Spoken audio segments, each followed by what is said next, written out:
ప్రస్తుతం మనతో డిబేట్లో జాయిన్ అవుతున్నారు బీఆర్ఎస్ పార్టీ సీనియర్ నాయకులు రావుల శ్రీధర్ రెడ్డి గారు. నమస్తే శ్రీధర్ రెడ్డి గారు. శ్రీధర్ రెడ్డి గారు, ముఖ్యమంత్రి రేవంత్ రెడ్డి ప్రజలకు కలవరా? ఇంకా జూబ్లీహిల్స్కి వెళ్ళాల్సిందేనా, ప్యాలెస్కి వెళ్ళాల్సిందేనా, సచివాలయానికి రారా? అర్థం కాని విషయం ఏంటంటే 10 సంవత్సరాలు కేసీఆర్ గారి ప్రభుత్వం ఉన్నప్పుడు ఇదే నాయకులు ఒకటే ఊదరగొట్టిండ్రు. ముఖ్యమంత్రి గారు ఇక్కడ ఉండాలా, అక్కడ ఉండాలా, ఇక్కడ కలవాలా, ప్రజలను కలవాలా, ఏదేదో వాళ్ళే మొత్తం తెలిసిన విధంగా మాట్లాడి ఇవాళ అధికారం రాగానే 4 రోజులు హడావిడి చేసిన తర్వాత అసలు సెక్రటేరియట్ ఒకటి ఉంది అని మర్చిపోయినట్టున్నాడు ముఖ్యమంత్రి గారు. నాకు అర్థం కావట్లేదు. మీరు ఏ రివ్యూ చూసినా కానీ ఏదో క్యాజువల్గా మనం ఇంటికి పిలిచి మీటింగ్ పెడతాం కదా, అసలు ఒక ముఖ్యమంత్రిగా ఆయన ఆహార్యం ఏంటి, వ్యవహారం ఏంటి, బేసికలీ అటైర్ వ్యవహారం ఏంది అనేది చాలా అభ్యంతరకరంగా ఉంది. ఏదో మనం కూర్చొని మాట్లాడి విమర్శించాలనే ఉద్దేశం కాదు. ప్రజలు ఒక పదవినిచ్చినప్పుడు, ఒక స్థాయినిచ్చినప్పుడు విన్నారా, దానికి అనుగుణంగా మీ యొక్క వేష భాష ఉండాలి. టీషర్ట్లు, జెర్కిన్లు, జీన్ ప్యాంట్లు, నేనేమంటున్నది మీ వ్యక్తిగత జీవితం కాదు కదా. You are actually representing the entire Telangana state. ప్రజల ముఖ్యమంత్రి స్థానం అంటే ఒక ఆలోచన విధానం, ఓ పద్ధతి, మీ భాష, మీ నడవడక, అన్నీ ఆహార్యం అటైర్ ఇంపార్టెంట్. చాలా పద్ధతిగా ప్రజా జీవితంలో ఉన్నప్పుడు ఒక పద్ధతిగా ఉంటాం అందరం. ఇప్పుడు చాలామందిని మీరు చూస్తుండండి, irrespective of the political parties. ఇప్పుడు కేసీఆర్ గారు ఉన్నారు అనుకోండి, సడన్గా మీకు ఒక రూపం మదిలోకి వచ్చేది. డెఫినెట్గా చంద్రబాబు నాయుడు ఉన్న అనుకోండి, సడన్గా ఒక రూపం మదిలోకి వస్తుంది. వైఎస్ రాజశేఖర్ ఉన్న అనుకోండి, సడన్గా ఒక రూపం మదిలోకి వస్తుంది. For that matter Narendra Modi అనుకోండి. అంటే నాయకులు ప్రజా జీవితంలో ఒక మార్క్ క్రియేట్ చేసుకున్న నాయకులందరూ కూడా వాళ్ళ గురించి ప్రజల్లో ఒక రూపం ప్రతిష్ఠించుకొని పోతుంది. దాన్ని బట్టే గౌరవ ప్రపత్తులు, ఆ తర్వాత వాళ్ళు చేసినటువంటి కార్యాచరణ, స్కీమ్స్ అనుకోండి, సమర్థత, ప్రజల్ని పాలించిన తీరు, యాక్సెస్ ఇచ్చిన తీరు, ప్రజా సంక్షేమం, ఇవన్నీ కూడా ఒక సెపరేట్ మార్క్. మంచి పాయింట్. ఇవి ఈయన చూస్తే ఏంటంటే నాకేందో అర్థం కావట్లేదు. మరి మీకు ఏమన్నా చిన్నపిల్లలాగా ఆటలాగా ఉందా, లేకపోతే ఇదేందో మనం మీరు సాధించుకొని వచ్చింది అనేది ఉండదండి.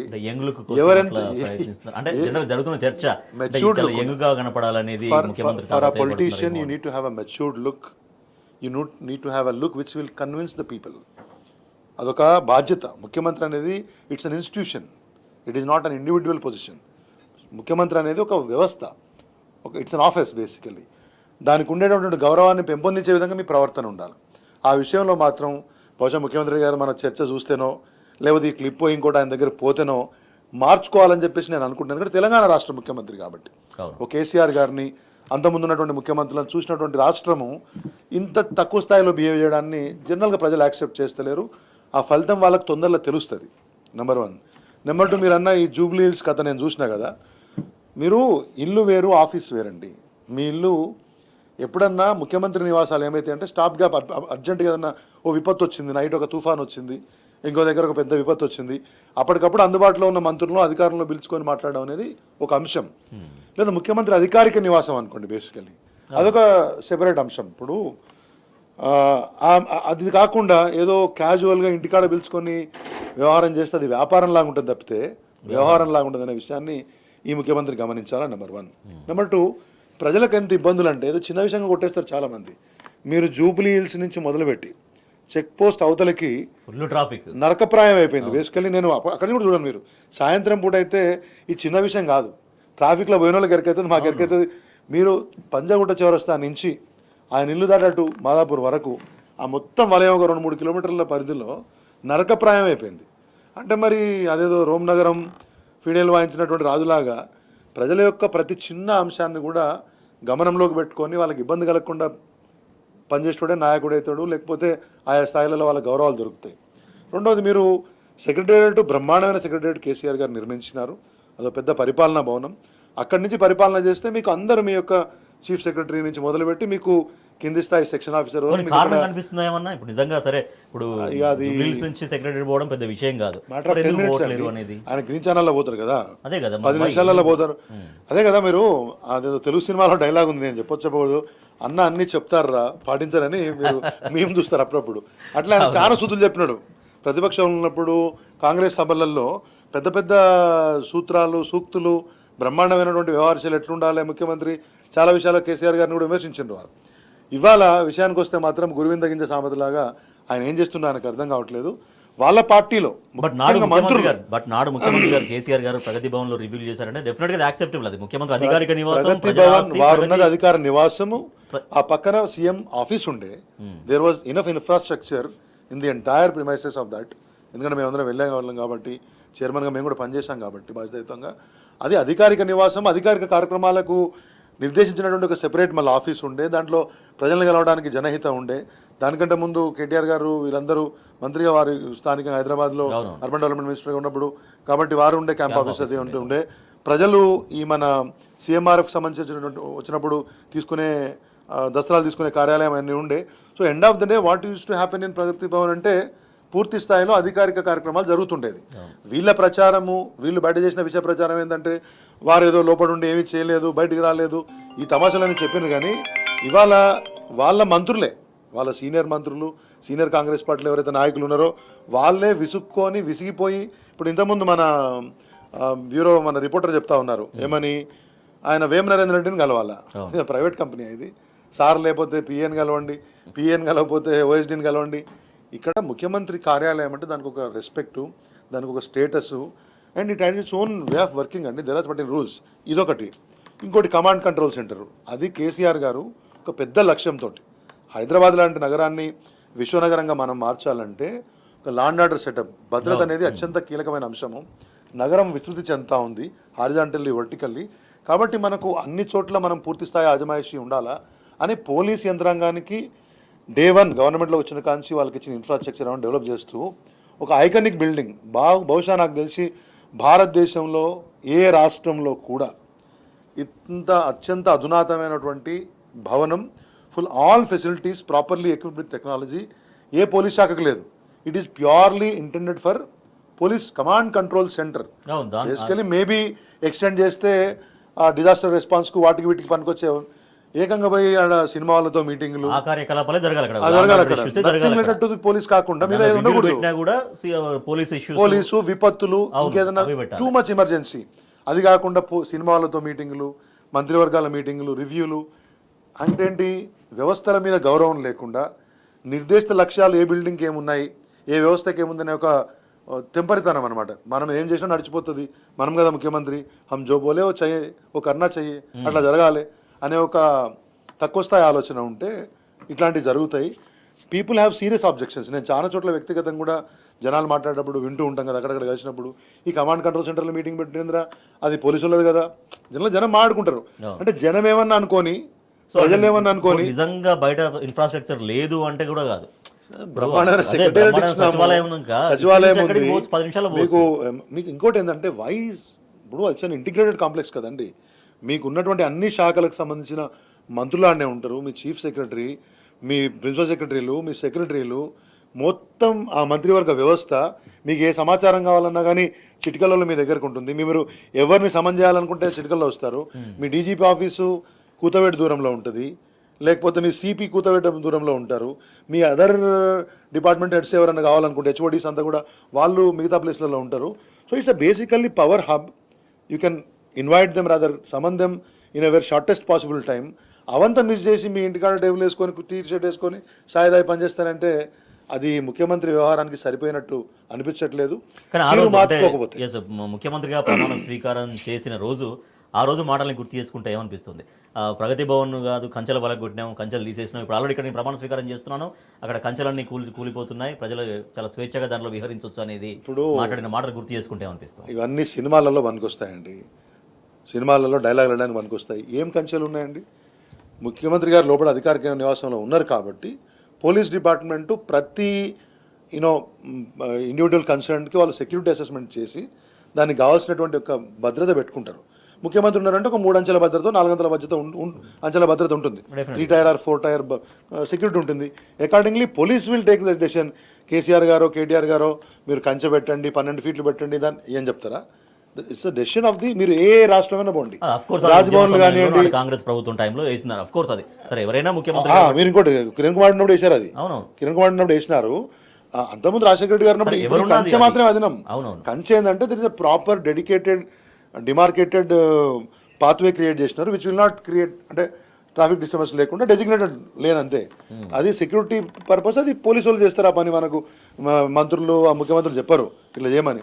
మీరు I went to MP long back, కొత్త సెక్రటరీ వచ్చినప్పుడు వాళ్ళకుండే పాత్ వేస్ డిఫరెంట్గా ఉండే, అట్లా ఇట్లాంటి వేసే క్రియేట్ చేసి పెట్టుకునేది.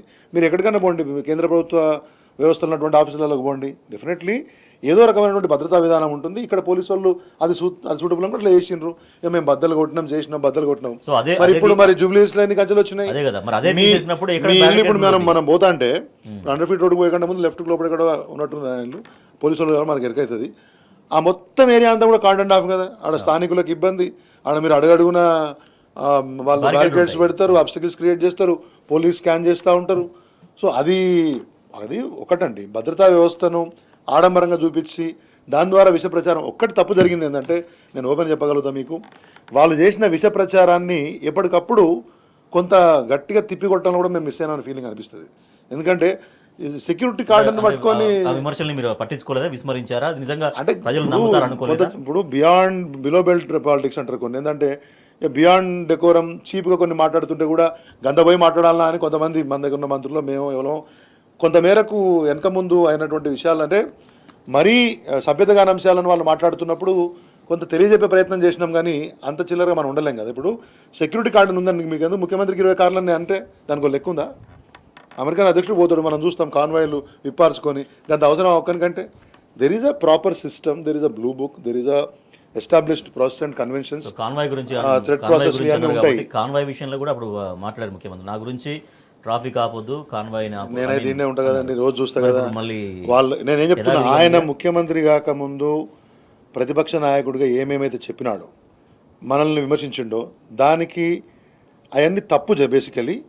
అది ముఖ్యమంత్రి వ్యవహారానికి ఉండేటటువంటి ఒక పదకొండ వ్యవహారము. ఇవాళ అన్నీ పాటిస్తూ ముఖ్యమంత్రి అయిన తర్వాత ఏదైతే శుద్ధులు చెప్పిండో అన్నిటికీ 360 డిగ్రీస్ అంటే మొత్తం ఉల్టా అన్నట్టు. అట్లనే ఇప్పుడు కాన్వాయి ఆగేది లేదు, కంచెలు లేకుండా లేవు. ముఖ్యమంత్రి గారు అయితే అసలు సెక్రటరీకి వచ్చేది లేదు. ఇంకా 100 కోట్ల రూపాయలు బ్రహ్మాండమైనటువంటి అన్ని రకాల వసతులతోటి అన్ని శాస్త్రోక్తంగా కట్టినటువంటి బిల్డింగ్ను మధ్యలో ఇక మరి వాళ్ళ ఇష్టం. కానీ మళ్ళా మనం వచ్చిన సంగతి, కానీ మళ్ళీ ఒక దగ్గర గేట్ క్లోజ్ చేసి ఇంకో దగ్గర గేట్ పెట్టుడు, ఆ ప్యాసేజ్ అంతా మొత్తం బ్లాక్ చేసి. సరే తెలంగాణ తల్లి విగ్రహం పెట్టిన దాన్ని నేను రకరకాల వ్యవస్థలు వచ్చినాయి, రకరకాల విమర్శలు ప్రతివిమర్శలు అయిపోయినాయి, అది అయిపోయినాయండి. కానీ బేసికల్లీ ప్రజా ప్రయోజనార్థం, పరిపాలనా ప్రయోజనార్థం కట్టినటువంటి ఒక బిల్డింగ్ని కొద్దిగంత ఎటుమటం చేసే ప్రయత్నం చేసుడు, ఆడికెళ్ళి పరిపాలన చేయకపోవడం, ఇవన్నీ ప్రజలు పూర్తి స్థాయిలో గమనిస్తున్నారు. ఖచ్చితంగా దానికి సరైన సమాధానం కాంగ్రెస్ పార్టీ నాయకులకు దొరుకుతుంది. ఓకే, సో ఇప్పుడు మన ప్రగతి భవన్ పేరు ప్రజాభవన్గా మార్చారు. రెగ్యులర్గా ప్రజలకు ఎలా ఉంటుందన్నారు. ప్రజావాణి ముఖ్యమంత్రి రెగ్యులర్గా కలుస్తామని చెప్పారు. ముఖ్యమంత్రి మరి ఆ ఒక్కరోజుకి ఎందుకు పరిమితమయ్యారు కలవడం అనేది? ఇప్పుడు మేము ఇవాళ కూడా మనల్ని ఎవరో పెట్టారు, దేర్ ఆల్ నేమ్ చేంజర్స్ అండి, వీళ్ళు గేమ్ చేంజర్స్ కాదండి. మీరు ప్రజల జీవన ప్రమాణాల్లో మార్పు తెచ్చే పథకాలు అమలు చేయగలగాలి, వనరులు సమీకరించుకోగలగాలి, సంపద సృష్టించగలగాలి, పరిపాలన కింది వరకు ఫీల్ కావాలి ప్రజల వరకు. ఎస్, ప్రభుత్వం నా కోసం పనిచేస్తుంది అనేది. ఏదో రాగానే ఇప్పుడు నేను జ్యోతిబాబులే ప్రజాభవన్ పెట్టిన తర్వాత మరి ఏం జరిగింది? అక్కడ ఏదో ప్రజావాణిని పెట్టినారు. ఆ మధ్య మనం చెప్పినాం, మరి మీరు తొలి రోజు మంత్రులు గింతులు హడావుడి అయిపోయింది. ఆ తర్వాత ఇప్పుడు ఓన్లీ ఆ చిన్నారెడ్డి గారు అప్పుడు కనబడతాడు, క్లర్క్లే తీసుకుంటున్నారు కదా. మీరేదో దాని పేరేంది, గాంధీ భవన్లో కూడా మంత్రులతో ముఖాముఖిని హడావుడిగా పెట్టుకున్నారు. ఇప్పటికి నాకు తెలిసి 2 నెలలైందట, మంత్రులు ఎవరు ఆ దిక్కు కూడా పోతలేరు. అంటే ఈ ప్రభుత్వం కోతల ప్రభుత్వం. కోతలు అంటే ఒకటేమో కోతలు ఎట్లాగా ఉన్నాయి, ఏ స్కీమ్ అయినా కోతలు. కోతలు అంటే తెలుసు కదా మీకు, ఏతులు బేసికలీ. మాట అనొద్దని నేను కోతలు అన్నా అర్థమైపోయింది కదా. కోతలు కోయాలి, ప్రజలకు స్కీములలో కోతలు కోయాలి, మాటలు ఘనంగా చెప్పాలి, చేతలు మాత్రం సిప్పడంత ఉండాలి. ఇలా పరిస్థితి మనం చూస్తూ ఉన్నాం. ఎందుకంటే సంవత్సరం వరకు చాలా సమయవనంగానే ఉన్నాం, పద్ధతినే మాట్లాడినాం, పద్ధతినే విమర్శించినాం, గుర్తు చేసే ప్రయత్నం చేసినాం. ఇప్పుడు సంవత్సరం బాయే, 13 నెలలు బాయే. ఇప్పుడు అన్ని స్కీములు చూస్తుంటే వీళ్ళ యొక్క వ్యవహారశైలి చూస్తూ ఉంటే నడిపిందాం. వీళ్ళ యొక్క వ్యవహారశైలి చూస్తూ ఉంటే ఏంటంటే ఇక చెప్పింది చాలా ఘనంగా చెప్పింది, కానీ జరిగేది మాత్రం చాలా అధ్వానంగా. మీరు ఆ గ్రామ సభలు అవన్నీ చూస్తే ఒక్కొక్క దగ్గర గ్రామ సభలలో ఆ ప్రజల యొక్క నిరసన చూస్తూ ఉంటే, ప్రశ్నలు అధికారులు చూస్తుంటే ఇది ఎక్కడికి ఎవరికి వచ్చిన సావురా అని అధికారులు ఫీల్ అవుతున్న సందర్భం. ఏదో మంత్రులు ఆడిలో వేయించిండ్రు, ఆయనతో ఇక పోడు బంద్ చేసారు. ఎమ్మెల్యేలు అయితే నాకు తెలిసి చాలా క్లోజ్గా మేము మీడియాను వాచ్ చేస్తాం కాబట్టి ప్రశాంతంగానే సాగుతున్నాయి గ్రామ సభలు. కావాలని బీఆర్ఎస్ నాయకులు రెచ్చగొడుతున్నారు ప్రజల్ని. ఇది మంత్రులు ఇవాళ రేపు ఎవరు తెలియదు లేరండి. ఎవరు రెచ్చగొడతారు, ఎందుకు రెచ్చగొడతారండి? రెచ్చగొట్టే అవసరం మాకేమున్నది? గంత పిచ్చి. ఇప్పుడు ఒకటి మీరు ఇందిరమ్మ ఇండ్లు ఇస్తాన్నది వాస్తవం, ఇయ్యలే, దానికి ఎవరు రెచ్చగొట్టాలి? అట్లని చెప్పి ఓట్లు వేయించుకున్నారు. నిన్న ఒక మహిళ మాడుతుంటే నేను చూసినాను, పైసలు ఇస్తానన్నావు కదా 2,500 రూపాయలు ఏడపోయినాయి, మేము అది పోయిందా? పెన్షన్లు పోయినాయా? లేకపోతే ఇప్పుడు రేషన్ కార్డుల ముచ్చట ఇవన్నీ ఇప్పుడు 13 నెలలు అయిపోయిందా? రైతు భరోసా రాలేదా? దానిలో క్లారిటీ లేదా? ప్రతిదానికి అప్లికేషను, ప్రతిదానికి సభ, ప్రతిదానికి దరఖాస్తు అని చెప్తూనే ఉన్నావా? కేసీఆర్ గారు దరఖాస్తు దస్త్రం లేకుండా చేసే పాలన చేయాలని రైతు భరోసా, రైతు బంధును 73,000 కోట్ల రూపాయలు ఎక్కువ నిరాటంకంగా లేకుండా ఎవడే మండల ఆఫీస్ పోయి ఎవరికి నమస్కారం పెట్టకుండా వచ్చిన పైసలు వచ్చినాయి కదా, పెన్షన్లు వచ్చినాయి కదా, ఎరువులు అందినాయి కదా, మన కల్లాలు కట్టిండ్రు కదా, ఒడ్లు కొన్నారు కదా, పైసలు వచ్చినాయి కదా. అంటే ఇవన్నీ కాకుండా ఇప్పుడు వీటిని సాధించుకోవడానికి గతంలో కేసీఆర్ ప్రభుత్వం, కేసీఆర్ గారి పాలనలో వచ్చినటువంటి అన్ని స్కీముల్లో వచ్చిన బెనిఫిట్ రావడానికి మళ్ళా దరఖాస్తు, మళ్ళా దస్త్రం, మళ్ళీ కాంగ్రెస్ పార్టీ నాయకుడు ఓ టెంటు, ఓ మీటింగ్, ఒక అంటే ఏంది? పరిపాలనలో తెలివితక్కువతనం, చేతకాదనం కనబడుతుంది కదా, అందుకే ప్రజలు పెడుతున్నారు. గట్టిగా ప్రజాపాలన అందిస్తామన్నారు, కానీ అందించేది ప్యాలెస్ పాలన అని ప్రజలు ఫీల్ అవుతున్నారు. ముఖ్యమంత్రి రేవంత్ రెడ్డి దేశంలోనే చాలా గొప్పగా నిర్మాణం జరిగినటువంటి సచివాలయానికి ఎందుకు రావట్లేరు, ప్రభుత్వ భవనం నుంచి ఎందుకు రివ్యూలు చేయట్లేదు, సొంత నివాసం నుంచి, జూబ్లీహిల్స్లోని సొంత నివాసం నుంచి ఎందుకు రివ్యూలు చేస్తున్నారు, అక్కడి నుంచి సచివాలయం మహా అయితే 10 నిమిషాల్లో వెళ్ళొచ్చు, మరి సచివాలయానికి ముఖ్యమంత్రి ఎందుకు వెళ్ళట్లేరు అనేది ప్రజలు వేస్తున్నటువంటి ప్రశ్న. ముఖ్యమంత్రిని కలవాలంటే జూబ్లీహిల్స్ ప్యాలెస్కి వెళ్ళాలా, ఎక్కడికి వెళ్ళాలి? గాంధీ భవన్కి వెళ్ళాలా? ప్రజాభవన్కి వెళ్తే అక్కడ ముఖ్యమంత్రి ఉండరు, సచివాలయానికి ముఖ్యమంత్రి రారు. మరి ప్రజాపాలన అన్నారు, ముఖ్యమంత్రి రోజు కలుస్తామన్నారు. ఇదేనా ప్రజాపాలన? కాదు, ఇది ముమ్మాటికి ప్యాలెస్ పాలన అని ప్రజలు నిర్ధారణకు వస్తున్నటువంటి పరిస్థితి. ప్రజాపాలన అందిస్తామన్నారు, కానీ ప్యాలెస్ పాలన అందిస్తున్నారు మాకు అంటూ ప్రజలు మాట్లాడుకుంటున్నటువంటి పరిస్థితి. ముఖ్యమంత్రి రేవంత్ రెడ్డి సచివాలయానికి ఎందుకు రావట్లేరు, జూబ్లీహిల్స్లోని సొంత నివాసం నుంచి రివ్యూలు ఎందుకు చేస్తున్నారు? సో అంత విశాలమైనటువంటి భవనం కట్టించారు నాడు బీఆర్ఎస్ ప్రభుత్వ హయాంలో నాటి ముఖ్యమంత్రి కేసీఆర్ గారు. కానీ అటువంటి సచివాలయాన్ని, అటువంటి ప్రజా ఆస్తిని ఎందుకు ఉపయోగించుకోవట్లేరు? మరి అసలు ఉపయోగించుకునే వాళ్ళైతే వాస్తు మార్పులు ఎందుకు చేశారు? కానీ ముఖ్యమంత్రి రేవంత్ రెడ్డి ప్రమాణ స్వీకారోత్సవ సభలో ఏం చెప్పారు? రెగ్యులర్గా ప్రజల్ని కలుస్తామన్నారు. ఒకసారి ఆ రోజు ఏమన్నారో మరొకసారి చూద్దాం. ఈనాడు ఇందిరమ్మ రాజ్యం ప్రతినబూనింది. ఈ ఇందిరమ్మ రాజ్యం ఏర్పాటు ప్రక్రియతో తెలంగాణ ప్రజలకు స్వేచ్ఛ వచ్చింది. అక్కడ గడిగా నిర్మించుకున్న ప్రగతి భవన్ చుట్టూ నిర్మించిన ఇనుప కంచెలను బద్దలు కొట్టించడం జరిగింది. ఇవాళ ఈ వేదిక మీద నుంచి 4 కోట్ల తెలంగాణ ప్రజలకు ఈ రాష్ట్ర ముఖ్యమంత్రిగా మీకు మాట ఇస్తున్నా, నా తెలంగాణ కుటుంబం ఎప్పుడు రావాలనుకున్నా నిరభ్యంతరంగా ప్రగతి భవన్ లోకి ప్రవేశించి తమ ఆలోచనను, తమ ఆకాంక్షని, తమ అభివృద్ధిని ఎప్పుడైనా రాష్ట్ర ప్రభుత్వంతో పంచుకోవచ్చు. సో అది నాడు ముఖ్యమంత్రి రేవంత్ రెడ్డి ప్రకటించినటువంటి ప్రకటన. అది తెలంగాణ కుటుంబం ఎప్పుడైనా కూడా రావచ్చు, ప్రగతి భవన్లో రావచ్చు, నేరుగా ముఖ్యమంత్రి అంటే నన్ను కలవచ్చు అనేది ఆయన చెప్పినటువంటి మాట. కానీ ఆచరణలో మాత్రం అది కనిపించకపోవడంతో ఇది ప్రజాపాలన కాదు, ప్యాలెస్ పాలన అని ప్రజలు నిర్ధారణకు వస్తున్నటువంటి పరిస్థితి. రైట్ శ్రీధర్ రెడ్డి గారు, సార్ అఫ్కోర్స్ దీని గురించి మనం మాట్లాడుతున్నాం. ఇందాక మన గ్రామ సభల గురించి కూడా ప్రస్తావించారు. అంటే ముఖ్యమంత్రి సరిగ్గా ప్రాపర్గా పరిపాలన విషయంలో ఇన్వాల్వ్ కాకపోవడమా, మంత్రులు సరిగ్గా కోఆర్డినేషన్ లేకపోవడమా, అధికార యంత్రాంగం సరిగ్గా పనిచేయకపోవడమా, ఎందుకు ప్రజల్లో అటువంటి ఆగ్రహావేశాలు వ్యక్తం కావాలి? నేను మీకు చాలాసార్లు మీ చర్చలో కూడా చెప్పిన, ఫ్రమ్ ద డే వన్ ఇది ఒక కన్ఫ్యూజ్డ్ లాట్. ఈ గవర్నమెంట్లో ఉన్న మినిస్టర్స్, ఈ గవర్నమెంట్లో చీఫ్ మినిస్టరు ఒక కన్ఫ్యూజ్డ్ లాట్లా తయారైనారు. వీళ్ళు అన్ని లెస్సే. నేను చెప్పినా ఇంతకుముందు, commitment less, clarity less, control less, coordination less, confusion full. విన్నారా? అంటే వీళ్ళకి ఏ విషయంలో క్లారిటీ కానీ, చెప్పినాం ఒక 6 గ్యారంటీలు, ఒక 400 స్కీమ్స్ చెప్పినాం, ప్రామిసులు, అవి చేద్దామన్న చిత్తశుద్ధి కానీ, చేద్దామన్న విషయంలో క్లారిటీ కానీ, లేకపోతే ఎవరి పట్ల ఎవరికి ఒక సమన్వయం కానీ, ప్రభుత్వంగా కలిసి ఒక జట్టుగా పనిచేసేటువంటి ఒక ఉద్దేశం కానీ, ఆ కంట్రోల్ కానీ లోపించిందనే విషయం చాలా క్లియర్ కనబడుతూ ఉంది. ఎవరి పర్సనల్ మైలేజ్ వాళ్ళే. ఇప్పుడు నిన్న చూడండి, నేను చిన్న విషయాలు మాడతలేను, అంత చిన్న స్థాయికి పోయి మాడాలని ఉంది. దావోస్ నుంచి నిజంగా 1,76,000 కోట్ల రూపాయలు పట్టుకొచ్చినావు అనుకో, ఒప్పందాలు పట్టుకొస్తే నీ ఇండస్ట్రీ మినిస్టర్ నీ వెనక రాలే, సరే ఆయన ఏదో వేరే పన్నుడు సంతకాలు పెట్టించుకొని వస్తాడని మనం అనుకుందాం. ఇక్కడ కనీసం హైదరాబాద్ ఇన్ఛార్జ్ మినిస్టరో, లేకపోతే ఆయన అంటే కరీంనగర్లో ఉంది అనుకుందాం, ఇంకో ఎవరన్నా సాధారణంగా ముఖ్యమంత్రి ఒక విదేశీ పర్యటనకు పోయొస్తే మంత్రులు వెళ్ళి స్వాగతించి తీసుకురావడం అనేది ఒక సాధారణమైనటువంటి ఒక ఆనవాయితీ. ఆ మాత్రం కూడా నోచుకోలేదంటే మీకు అర్థమైంది కదా. అంటే వాళ్ళ ప్రభుత్వంలోనే వాళ్లకు నమ్మకం లేదు. They don't have that respect towards the achievement what the CM was claiming to be.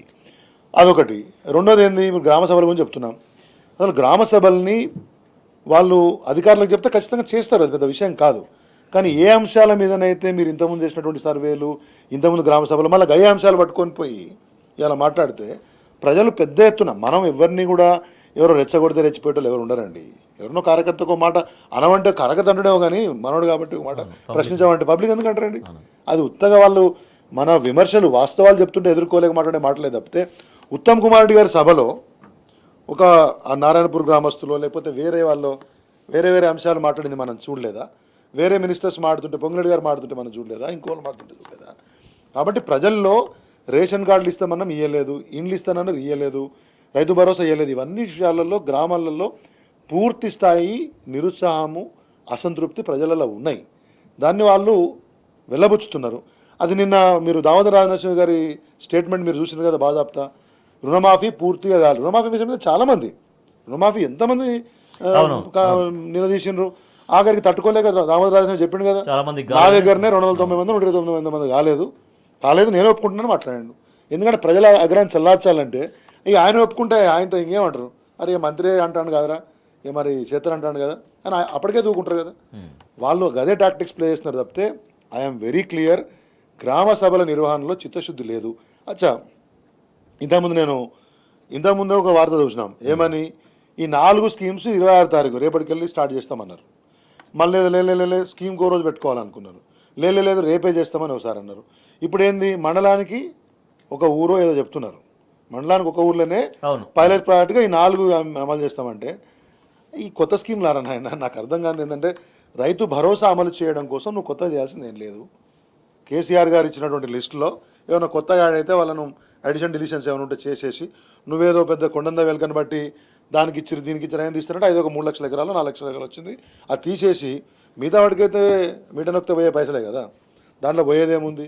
Ration కార్డులు ఇప్పటికి ఎన్నిసార్లు సర్వే చేసినాం, గ్రామ సభలలో రేషన్ కార్డులు లిమిటే లేదు, ఎన్నడితే కనిస్తాం. దగ్గర 10 లక్షల రేషన్ కార్డులు వేయడానికి ప్రిపేర్డ్ ఉన్నామని చెప్తుంది. మరి మళ్ళీ పైలట్ ప్రాజెక్ట్ ఎందుకు? ఇందిరమ్మ ఇండ్లు నువ్వు ఊరికి ఇస్తానన్నది 20, 30, 40 ఊరి యొక్క సైజుని బట్టి. ఎందుకంటే కాన్స్టిట్యూన్సీకి 350 చెప్పినారు, యావరేజ్ 125, 130 గ్రామాలు ఉంటాయి అంటే ఎంత, 30, 35 యావరేజ్గా వస్తాయి ఊరికి. దాంట్లో లోయెస్ట్ అంటే పూరెస్ట్ ఆఫ్ ది విలేజ్ అనేది ఒకరోజు సభలో ఏ గ్రామ పంచాయతీ సెక్రటరీని అడిగినా ముందు రాసి పెట్టుకొని ఉంటాడు. వీళ్ళందరూ కలిసి మాట్లాడిన రోజు దాన్ని రాటిఫికేషన్ చేసుకొని ఎంతో కొంత బిగినింగ్ అయితే కావాలి కదా. ఇంకేదో స్కీమ్ ఒకటి ఉన్నది, 4వ ఏదో ఉన్నది, సరే అదే వాట్ ఎవర్ ఇట్ ఈస్. మరి ఇవన్నీ చేయడానికి కొత్తగా పెద్ద గ్రేటెస్ట్ ఎక్సర్సైజ్ చేయాల్సిన అవసరం ఏం లేదు. సరే పోనీ నిన్నటిదాకా గ్రామ సభలు అయితే నేను మాట కంప్లీట్ చేయండి.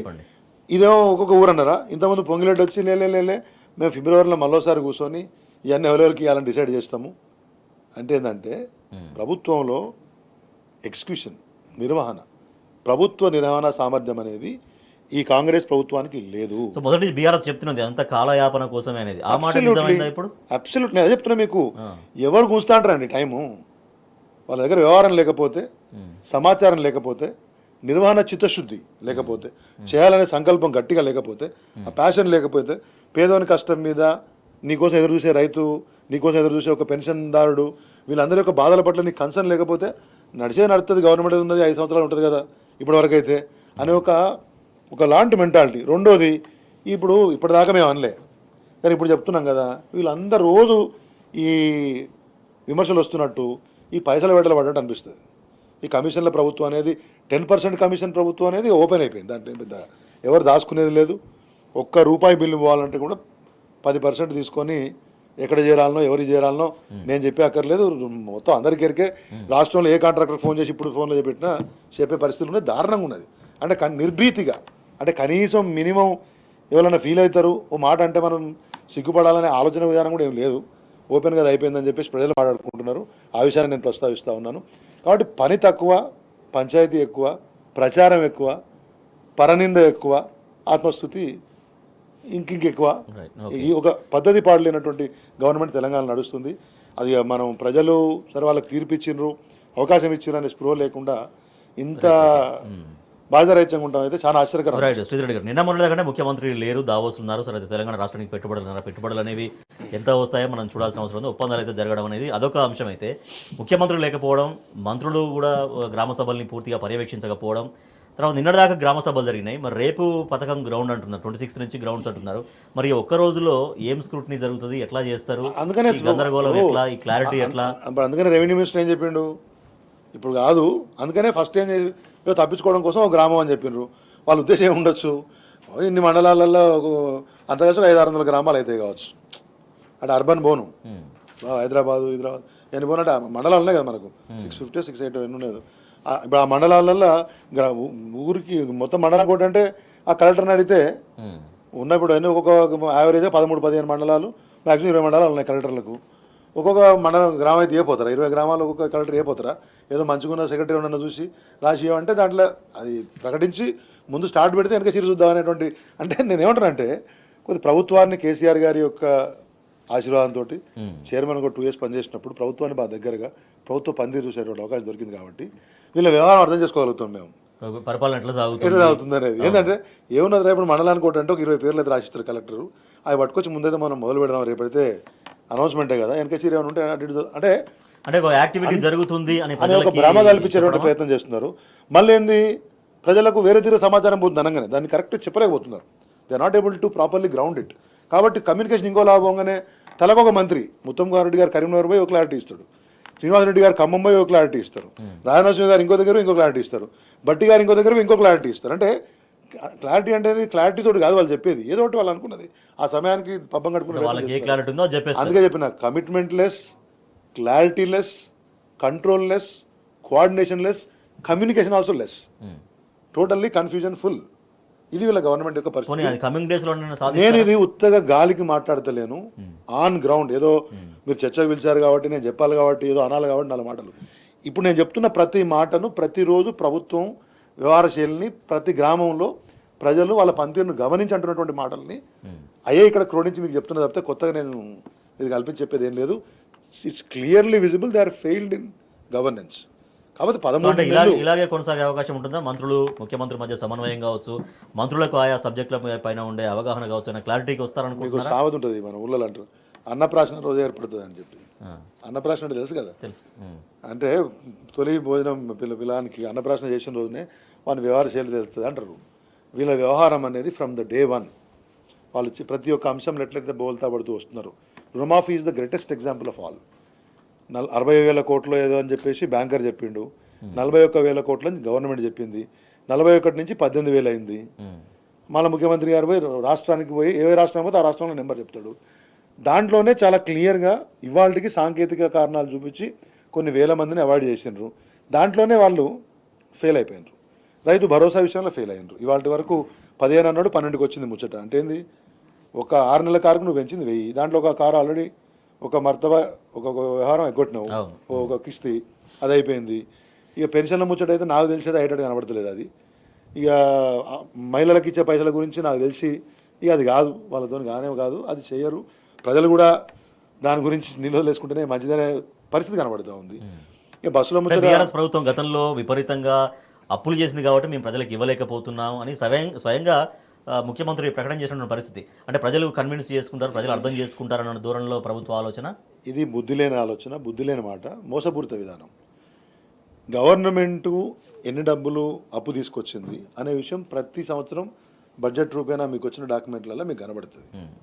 మీరు మీ దగ్గర కూడా కొంతమంది ఎమ్మెల్యేలు ఉండే, తర్వాత కాగ్ రిపోర్ట్లు వస్తూనే ఉంటాయి, అన్ని రకాల రిపోర్ట్లు వస్తూనే ఉంటాయి కదా. మీరు ప్రభుత్వం మీ మేనిఫెస్టో చేసింది శ్రీధరబాబు గారు, ఆయన చదువుకున్న ఆయనే, మంచి కొద్దిగా అంతో ఎంతో పద్ధతి ఉన్నటువంటి నాయకుడే, ఆయనకైతే తెలియకుండా ఉండే అవకాశం లేదు. బట్టి విక్రమార్క గారు కూడా ఆయన కూడా అంతకుముందు వాళ్ళకి నాయకుడు పనిచేసిండు, డిప్యూటీ స్పీకర్ పనిచేసిండు, అంత ఆయన కూడా చదువుకున్న ఆయన. వాళ్ళకి ఇప్పుడు ఈయనంటే పూర్తి స్థాయిలో ఈ అంశాలు పట్టించుకోలేదు, వాళ్ళ మీద విషపెట్టి నాకుందాం జరిసేపటికి. ఎంత అప్పు ఉంది రాష్ట్రానికి, ఆదాయం ఎంత ఉంది, రేపు పొద్దున ఎంత ఆదాయం పెరగలుగుతుంది, ఖర్చు ఎంత పెరగలుగుతుంది ఇన్ టర్మ్స్ ఆఫ్ వేజెస్ అనుకోండి, government commitments towards. For example మీరు ఈ రిటైర్మెంట్స్కి ఇచ్చే బెనిఫిట్లు అనుకుందాం, లేకపోతే సంక్షేమ పథకాలకు మీరు పెడితే ఎంత ఖర్చు అవుతుంది, ఆదాయం ఎంత పెరగలుగుతుంది, ఈ కొత్త ఖర్చు ఎంత కాగలుగుతుంది, గంత తెలివి తక్కువగానే స్టేట్మెంట్ ఇచ్చినావా? అంటే ఏరు దాటిన తర్వాత తెప్పదగలేయాలి, అధికారం వచ్చింది కదా. Right, okay. ఇక అయిపోయా ముచ్చట. రైట్. 6 గ్యారెంటీలు 100 రోజులు ఉన్నారు. ఆ గ్యారెంటీలు పక్కన పోయినాయి. ఆ గ్యారెంటీల అమలు ఊసు కనిపించట్లేదు. ప్రజా పాలన అన్నారు, ప్రజా సభ అన్నారు, ఏవి కూడా మెటీరియలైజ్ కాని పరిస్థితి. ప్రజల్ని గందరగోళపరిచి కాలయాపన చేయడం తప్పించి ప్రభుత్వం ఏమీ చేసింది లేదని అదే ఒక అంశం అయితే, ఇక ప్రజాపాలనలో రెగ్యులర్గా ముఖ్యమంత్రిగా నేను ప్రజల్ని కలుస్తానన్నారు. కానీ వాళ్ళ ప్రజాపాలన కదా, అది ప్యాలెస్ పాలన. ముఖ్యమంత్రి సొంత నివాసం నుంచి సమీక్షలు ఎందుకు చేస్తున్నారు? ముఖ్యమంత్రిని కలవాలంటే అర్థం కాని దారి కనిపించట్లేదు ప్రజలకు అనేది ప్రజలు చెప్తున్నటువంటి మాట. Welcome back. ప్రజాపాలనలో ప్రతిరోజు ప్రజల్ని కలుస్తాను, వాళ్ళ సమస్యలు నేరుగా వింటాను అన్న ముఖ్యమంత్రి రేవంత్ రెడ్డి మాటలు ఎందుకు పోయాయి, ఎటుపోయాయి అర్థం కానటువంటి పరిస్థితి. ప్రజాపాలన కదా, ఇది ప్యాలెస్ పాలన అంటూ ప్రజలు ఆగ్రహం వ్యక్తం చేస్తున్నటువంటి పరిస్థితి.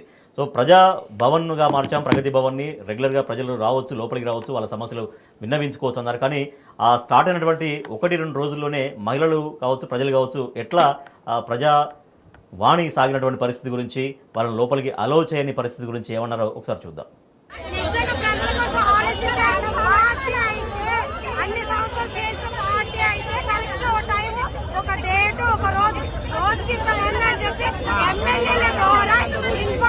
చెప్పండి, ప్రతి డిస్ట్రిక్ట్ ఉన్న ఎమ్మెల్యేలు ముందే డిసిషన్ తీసుకున్నాక చేయాలి. ఊళ్ళో ఒక్క రోజు ఆడిచ్చేసి వచ్చే జనాలంటే కూర్చోలే కూర్చుంటారు. అందరికి అది చెప్పులు వెనకేస్తారు. ఆడకోసం ఏమని అక్క చెల్లెళ్ళు అన్నాడు. అక్క లేదు, ఒక్క లేదు. ఇంతమంది చూడండి అసలు ముసలాళ్ళు.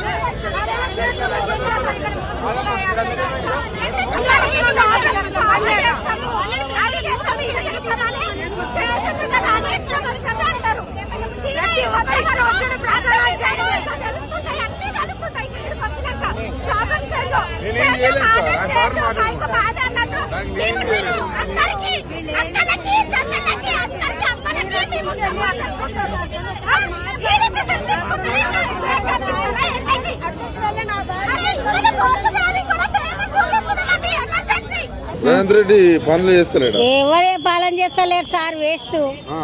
తిరిగి వేస్ట్. వీడికి రావటం కూడా తప్పే.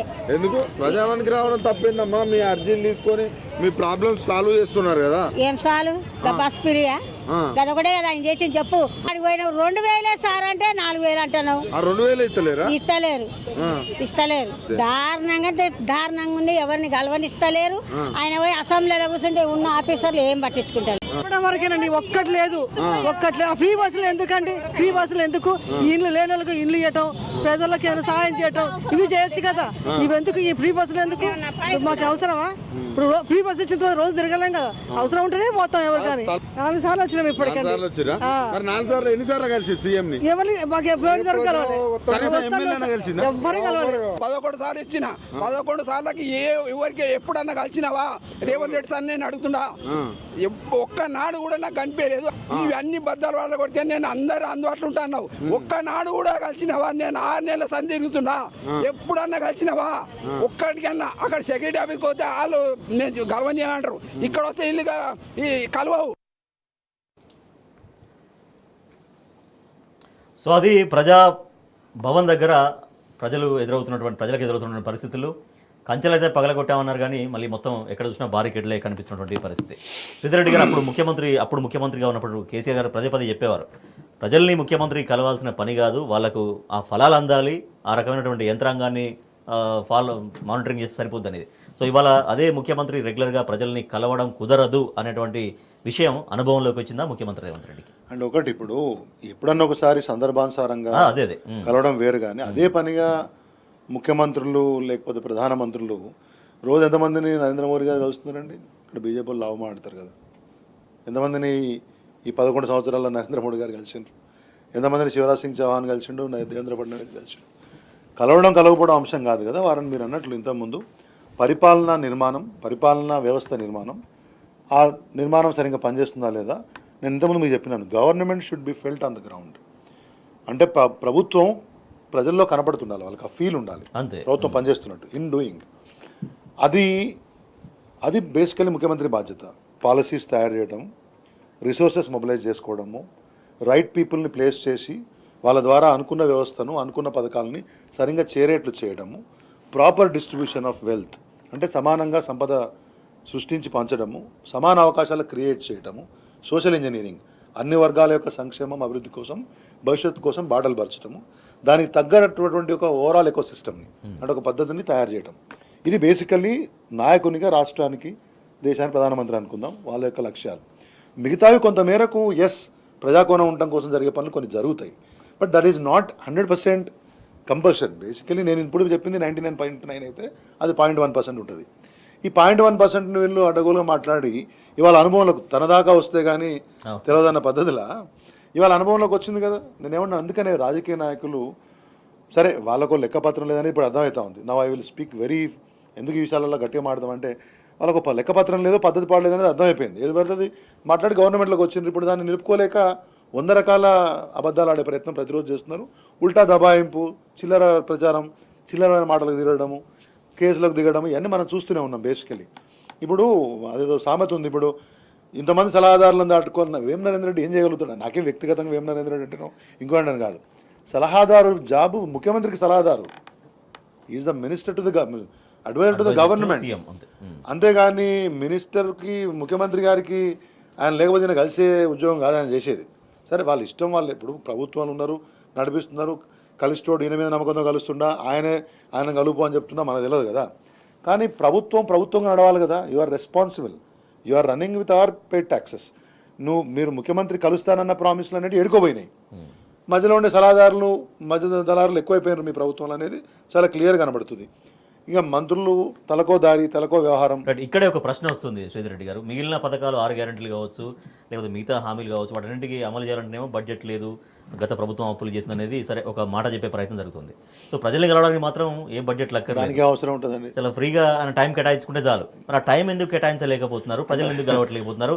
మీకు మీరుగా చెప్పిన మాటనే ఎందుకు మీరు నెరవేర్చుకోలేకపోతున్నారు? ఇది ప్రజలు ఆగ్రహంగా అడుగుతున్న ప్రశ్న. చెప్పినాను కమిట్మెంట్ లెస్, చిత్తశుద్ధి లేకపోవడమే కదా. అధికారం సాధించడం కోసం 100 చెప్పినాం. నాకు తెలిసి ప్రైవేట్ సంభాషణలలో అక్కడక్కడ వింటుంటాం. బాగుండదు, మీడియాలో చెప్తే బాగుండదు, మన గౌరవం తగ్గుతాను కూడా తప్పితే మస్తుగా చెప్పినాం జనం నమ్మి రోడ్ వేసిండ్రు. ఇప్పుడు అయితే లేపుతలేవు. ఇప్పుడు ఏమున్నది అంటే ఎలక్షన్ టు ఎలక్షన్ మాత్రమే. అంటే ఎలక్షన్ కోసమే ప్రభుత్వాలు పార్టీలు అనే ఒక ఆలోచన విధానం ఉన్న నాయకులు చిత్తశుద్ధి లేమి. నేను చెప్పాను మీకు, కమిట్మెంట్ లేకపోతే నాయకుని దగ్గర ఆ ప్యాషన్ టువర్డ్స్ పీపుల్ లేకపోతే చేసే పని పట్ల ప్యాషన్ ఏమంటారు దాని పేరు ప్రజల పట్ల ఏమంటారు ఆపేక్ష లేకపోతే ఇట్లనే ఉంటుంది. ఇప్పుడు ఏదన్నా ఈజీగా ఇప్పుడు మీరు అన్నట్లు ఇంతకుముందు ప్రతిరోజు ఒక మంత్రి వస్తారండి అని చెప్పారు అక్కడికి, ఏది ప్రజాభవన్కి. ఈ వారానికి కూడా వస్తలేడు. ఆడ ఒక చిన్నారెడ్డి గారు కూడా ప్రౌడ్ కనబడతాడు. మిగతా అయితే అవుట్ సోర్స్డ్ క్లర్కులు తీసుకుంటున్నారు అనేది బయట చర్చ నడుస్తూ ఉంది. అవును అంతే. దీని అందరికీ ఏంటంటే ఏరు దాడేసిన తర్వాత తెప్పదగలేసినాం, పవర్ వచ్చింది, మళ్ళీ సంగతి చూసుకుందాం అంతే. ఇప్పుడు ఏమున్నది తొందరగా. కాబట్టి ఏ స్కీమ్ విషయంలోనే ఇట్లే ఉన్నది. ఈ స్కీమ్ ఆ స్కీమ్ అని కాదు. ఒకటి సమర్థత లేదనే విషయం చాలా క్లియర్ కనబడుతుందండి. ముఖ్యమంత్రికి గవర్నమెంట్ మీద కంట్రోల్ లేదనే విషయం చాలా క్లియర్గా మీరు సెక్రటరియట్ వర్గాలలో కూడా అంత మాకు కూడా పరిచయం ఉన్నారు కదా, వాళ్ళు కూడా చెప్తుంటారు సార్ వెనకటి తిరగలేదు అంత ఉత్తదే సినిమా అనేది వాళ్ళ మాటలలో చెప్తున్నటువంటి అంశం. సెక్రటరియట్కి పోతే పని అవుతుందనే ఒక భావన ఎట్లాగూ వీళ్ళకు 6 నెలలుగా పోయింది, అదే మంత్రులకే పోయింది. కాబట్టి నేనేమంటున్నాను ఇప్పటివరకు మీరు ఏ వ్యవస్థనైనా చూడండి వాళ్ళ దాంట్లో. కాబట్టి 100% దిస్ అ కన్ఫ్యూజ్డ్ గవర్నమెంట్. చెప్పింది ఒకటి చేసేది ఒకటి. బహుశా అది కాంగ్రెస్ కల్చర్ని వీళ్ళు అన్వయించుకున్నారా, ఈయన బయట నుంచి వచ్చినాడు కాబట్టి ఈయన కల్చర్ని కాంగ్రెస్ వాళ్ళు ఇప్పుడు ఫాలో చేస్తున్నారా మనకి తెలియట్లేదు. కానీ శాఖల మధ్య సమన్వయము, మంత్రుల మధ్య సమన్వయము, వ్యవస్థల మధ్య సమన్వయం లేకపోవడం మూలాన ప్రజలు మాత్రం అరిగోసపడుతున్నారనే విషయం వాస్తవం. ముఖ్యమంత్రి నేరుగా ప్రజల్ని కలవకపోవడం ఒకటైతే, ముఖ్యమంత్రుల మధ్య లేదంటే మంత్రుల మధ్య విభాగాల పట్ల సమన్వయం లేకపోవడం ఒకటి. ఇంకోటి మెయిన్గా క్యాబినెట్ ఎక్స్పాన్షన్ కాకపోవడం, పూర్తిస్థాయి క్యాబినెట్ లేకపోవడం. క్యాబినెట్ ఎక్స్పాన్షన్ లేకపోవడం అనే ఎఫెక్ట్ పరిపాలన పైన ఎట్లా కనిపిస్తుంది? న్యాచురల్ కదా. మీకు హోమ్ మినిస్ట్రీ ముఖ్యమంత్రి దగ్గరనే ఉంది. ఎడ్యుకేషన్ మినిస్ట్రీ ఎంత పని ఉంటుందంటే, నేను అదే శాఖలో చైర్మన్ పనిచేసిన సబితాంద్ర రెడ్డి గారిని చూస్తుంటే నీకు విద్యాశాఖ పనిచేసే వరకే సగం మనకు చెమటలు పట్టాలి, అంత పని ఉంటుంది విద్యాశాఖలో. మీకు హోమ్ మంత్రి అంతర్గత భద్రతలు అవన్నీ ఎట్లా ఆయన దగ్గరే ఉన్నాయి. అది కాకుండా municipal and administration and urban development అది పూర్తి స్థాయిగా చాలా అలర్ట్గా ఉండాల్సినటువంటి. ఇవి కాక వేరే మంత్రులకు కేటాయించిన శాఖలన్నీ వారి దగ్గరనే ఉన్నాయి. మరి వీటన్నిటికి న్యాయం ఎట్లా జరుగుతుంది? మీ దగ్గర ఎమ్మెల్యేలు ఉన్నారు, ఆశావాహులు ఉన్నారు. ఇప్పుడు దగ్గర 13 నెలలు అయిపోయింది ఆల్రెడీ. ఏం కష్టమో తెలుస్తలేదు. అధిష్టానం మరి సంతకం పెడతలేదా, లేకపోతే కావాల్సిన ఫీజు కట్టలేదా మనకైతే తెలియదు. కానీ కాంగ్రెస్ సంస్కృతి మనకు తెలుసు కదా, పిసిసి ప్రెసిడెంట్ కోసమే పైసలు ఇస్తే ఇచ్చిరని వాళ్ళ మంత్రులే అన్నారు. మరి మంత్రుల పరిస్థితి మనకు తెలియదు కాబట్టి మరి ఫీజు ఇంకా పూర్తి స్థాయిలో పోలేదా మనకే తెలియదు. కానీ ఏది ఏమున్నా కానీ మీరు చాలా క్లియర్ అండి. ఇప్పుడు 18 మంది చేయాల్సిన పనిని 10 మంది చేస్తే అది కూడా మంత్రిత్వ శాఖల పర్యవేక్షణ, ఆ మొత్తం top to bottom right from సెక్రటేరియట్లో ఉండే హెచ్ఓడి నుంచి principal secretary, special chief secretary నుంచి మొదలుపెట్టి కింద వాళ్ళకు ఉండే వ్యవస్థ వరకు ఎంత మానిటర్ చేయడము, no joke.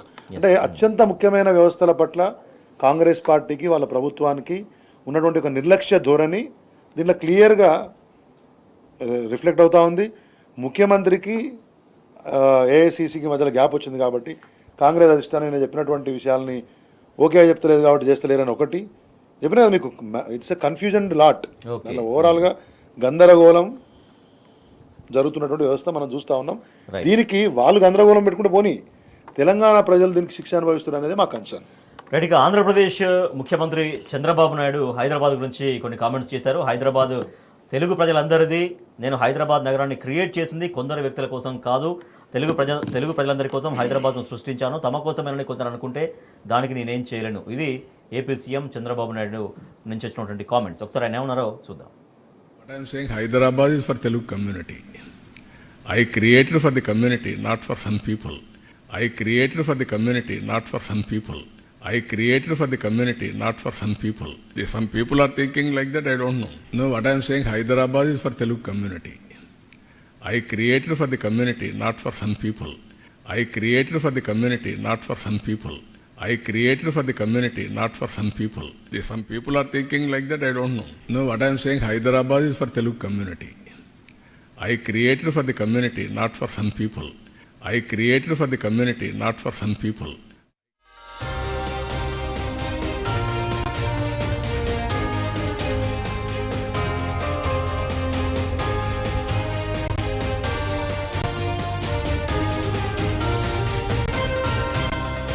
People are thinking like that, I don't know. No, what I am saying, Hyderabad is for Telugu community. I created for the community, not for some people. I created for the community, not for some people. So అవి AP CM Chandrababu Naidu హైదరాబాద్ను ఉద్దేశించి చేసినటువంటి comments. Yes Sridhar Reddy గారు. అది నేను ఇంతకుముందు ఇవ్వాలి జర సినిమా డైలాగులు చెప్పిన మీకు. ఆ మహేష్ బాబు సినిమా ఉంటుంది అతడని, దాంట్లో ఒక డైలాగ్ ఉంటుంది తనికల భరణి. ఆయన వస్తాడు నాజర్ గారు వచ్చి ఆయన భూమిని ఆక్రమించుకోకపోతే అంటాడమంట, మీరు 1947 మోడల్ కారే కాదు 1947 మోడల్ బుర్ర కూడా వాడుతున్నారని చెప్పేసి. ఈయన బుర్ర మారలేదు, బుద్ధి మారలేదు అనేది చాలా క్లియర్ కనబడుతూ ఉంది. ఇంకా ఇంత విష ప్రచారం, ఇంత విషపు ఆలోచన చూడండి మీరు. ఆయన క్రియేట్ చేసినట్ట, ఎవరిక నువ్వు క్రియేట్ చేసినావు హైదరాబాదు. ఆయనకు యుద్ధాపచయాలు వచ్చి బుర్ర ఖరాబ్ అయి ఇప్పుడు దావోస్లో వాళ్ళకేం దొరకక అది కప్పుపుచ్చుకోవడం కోసము హైదరాబాద్ ఒకటండి. Hyderabad is a global city, దాంట్లో మేమేం కాదనట్లేదు. We wanted it to be a global city. ఇది వాళ్ళకి పరిమితం అనే ఉద్దేశం ఉండకూడదనేది కేసీఆర్ గారు చెప్పిండ్రు. ఇది తెలుగు కమ్యూనిటీ నువ్వు క్రియేట్ చేయడం ఏంటి? నీలాంటి వాళ్ళు ఉన్నా లేకున్నా తెలంగాణ ప్రజల యొక్క రక్త మాంసంతో నిర్మితమైనటువంటి యొక్క ప్రాంతం కదా ఇది. మీరు ఇప్పుడు చాలా ప్రాంతాల నుంచి వచ్చిండ్రు, అట్లా ఆంధ్ర ప్రాంతం నుంచి వచ్చిండ్రు, వచ్చి అందరు ఉన్నారు. కేసీఆర్ గారు అనేది కూడా ఏం చెప్పిండ్రు, తెలంగాణలో ఉండేవాడైనా తెలంగాణోడే, హైదరాబాద్ ఉంటే హైదరాబాద్ వాళ్ళు, మనం ఆ భేదం చూపిస్తలేం.